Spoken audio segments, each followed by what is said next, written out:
In the age when the world was young and humanity still walked in innocence, the heavens watched from above, radiant, vigilant, divided between duty and desire.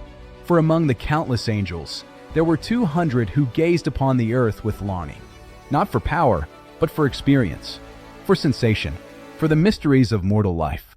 Their story would become one of the oldest warnings in human myth, the tale of the 200 fallen angels and the oath they forged on the sacred heights of Mount Hermon. According to ancient tradition, the angels known as the Watchers were sent to observe humanity, to guide them gently, to record their deeds, and to safeguard the developing world.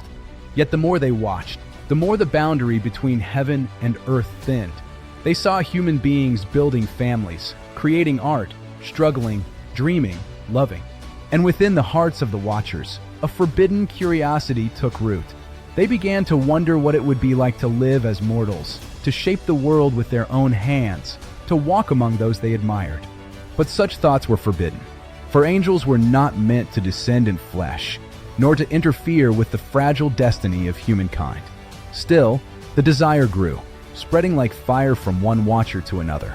One night, beneath a sky veiled in storm clouds, the 200 gathered at the slopes of Mount Hermon, a place ancient cultures called sacred, a bridge between heaven and earth. Lightning crawled along the cliffs as the angels descended, wings darkened by hesitation, eyes burning with conflict. At their center stood Simjaza, the most powerful among them, and the one who feared the consequences of their desire. Simjaza spoke, "If we descend, we must do so together. For the sin of one becomes the burden of all." The angels murmured. They knew the truth. To cross that boundary meant exile, judgment, and the loss of their celestial nature. Yet they also knew they could no longer turn back. And so, upon the peak of Mount Hermon, the 200 Watchers made a pact. They swore, each to the other, that they would descend together, stand together, and bear the fate of their decision as one. The wind roared as they sealed their vow. Some legends say they carved their oath into the stone, others that lightning inscribed their names across the mountain. Mount Hermon would forever be remembered as the place of the binding oath, a memorial to the moment heaven itself trembled. With their pact sealed, the Watchers cast aside their celestial forms and descended into the world of mortals. The earth shook as their feet touched the soil. Birds fled into the sky, and animals retreated into the forests, sensing a shift in the balance of creation. The Watchers walked among humans not as spirits, but as beings of radiant beauty, tall, luminous, awe-inspiring. Humanity looked upon them with wonder, never knowing the price of their arrival. The 200 did not merely live among humans, they began to teach them. From Simjaza, people learned enchantments and the reading of omens. From Azazel, they learned the forging of metal, the crafting of weapons, the use of paints, ornaments, and dyes. Other Watchers taught astronomy, herbal lore, meteorology, the movement of the stars, and the secrets of the earth. To humanity, this knowledge seemed like a gift, but the balance began to shift. Tools became weapons. Wisdom became temptation. The world grew louder, sharper, and more troubled than before. Then came the greatest consequence of all, the children born from the union of the Watchers and human women.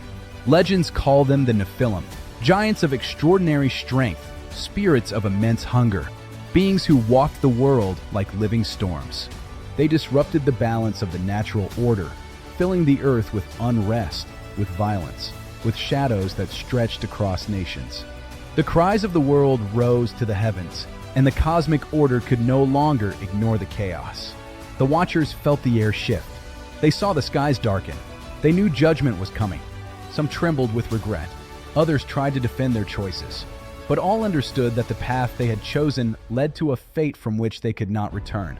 In the ancient myth, the punishment that followed was swift and terrible. The 200 were seized by the forces of heaven, their luminous wings torn away, their light extinguished. They were cast into the depths, bound in darkness, awaiting a final reckoning at the end of days. Mount Hermon fell silent. The echoes of their oath faded into the wind. Though countless ages have passed, the story of the 200 fallen angels endures, a legend carved into the memory of the world. A tale of desire, choice, consequence, and the thin line between guidance and interference.